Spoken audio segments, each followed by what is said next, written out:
നോക്കട്ടെ. അപ്പോൾ ഗൈസ് നമ്മുടെ പാനിപ്പൂരി കഴിക്കാൻ കഴിഞ്ഞിട്ടുണ്ട്. കൊണ്ട് ടേസ്റ്റ് ചെയ്തോ. ഇഷ്ടമാണ് ഞാൻ പകുതി എടുത്തിട്ട് പിന്നെ കഴിക്കാം.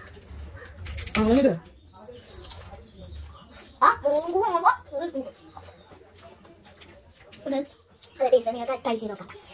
പിള്ളേർക്ക് ഉണ്ടാക്കാൻ അത്രേ ഉള്ളൂ. പക്ഷെ ഓവനിൽ വെക്കണത് ഈസിയല്ല. ഇവിടെ ഇതുണ്ടാക്കുമ്പോൾ ചൂടുവെള്ളത്തിലിടും. അടുപ്പത്ത് ഇടുമ്പോൾ കൈ ചൂടും. അപ്പോൾ പിള്ളേർക്ക് യൂസ് ചെയ്യാം.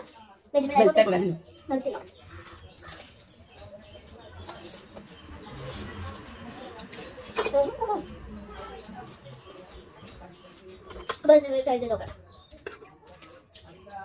നല്ല ടേസ്റ്റ് ഉണ്ട്. ആണെങ്കിലല്ലേ ഇവിടെ മൂഴുണ്ട്. അത് നമ്മുടെ ഉരുളക്കിഴങ്ങ് അത് ബേസാണ്. ആ സാധനം ആദ്യം തന്നെ കുറച്ചെടുക്കാം. അത് കഴിഞ്ഞിട്ട് സവോള ഇടണം. സവോള ഇട്ട ശേഷം ഇവിടെ വേഗം എന്താണ് പേര് പുതിന ഇട്ടു. ഒരു സാധനം മോടി ഉണ്ടാക്കി എന്നിട്ട് പണിയിട്ടുണ്ടാ ഞാൻ പറയുന്നത് കഴിച്ചായി. നല്ല ടേസ്റ്റ് നമുക്ക് കഴിച്ചോടാം.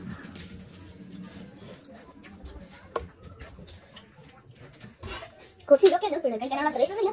നല്ല ഇരുണ്ട് കുറച്ച് നൂറ്റി നിന്നോട് ഞാൻ വന്നിട്ടുണ്ട്.